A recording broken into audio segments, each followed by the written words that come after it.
Zgjedhjet e pjesëme lokale të 6 marsit 2022 janë të ngjashme në numrin e bashkive me këto që priten. Edhe atëherë ishin 6 bashki, mes të cilave 2 të mëdha, Durrësi dhe Shkodra. Tani janë po ashtu 6 bashki, mes të cilave Tirana e Vlora e rrisin peshën politike të zgjedhjeve. Nëse i shikon nga pikpamja e testit elektoral, zgjedhjet e 6 marsit përfaqësonin gati 40% e elektoratit, pasi hyn në garë Tirana, Burrelli, Berati, Vlora, Cërriku dhe Tepelena. Pra, nëse do të ishim në një situatë politike normale, opozitës do t'i plotësojë dëshira të ritestohej nga pikpamja elektorale pas humbjes së thellë të 11 majit. Por duket se opozita është shumë e mërzitur që do të hyjë në zgjedhje. Arsyeja është e kundërta e zgjedhjeve të 6 marsit 2022. Edhe në ato zgjedhje, opozita humbi thellë në rezultatin 5-1, por i shpalli si fitore, pasi mundën një armik më të madh dhe më të rrezikshëm se pushteti, armikun e Sali Berishës në TD, Lulzim Bashën.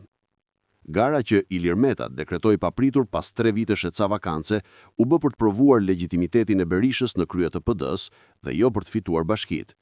Pikërisht kjo ishte dhe energjia e vetme e asaj fushate. E gjithë betejë zhvilloi mes kandidatëve të Bashës dhe atyre të Berishës, dhe pas atyre zgjedhjeve, shumë deputet të tjerë u shkëputën nga Basha dhe shkuan tek Berisha.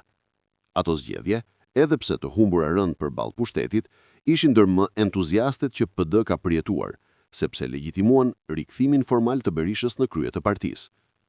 Ndërsa zgjedhjet e tanishme që priten të dekretohen kanë dëshpëruar PD-n dhe i kanë krijuar një lloj bezdije për arsyeën e kundërt të 6 marsit.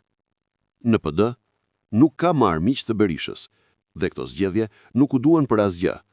Të qartë se pushteti nuk e mundin dot, në PD janë të shqetësuar madje edhe për emrat që do të garojnë, pasi kanë frikë se do të kthehen në protagonistë të rinj dhe u prishin gjakun në të ardhmen. Tani që secili ka marrë pjesën e vet brenda pushtetit të opozitës, këto zgjedhje janë një bezdi që do të ishte mirë të shmangeshin.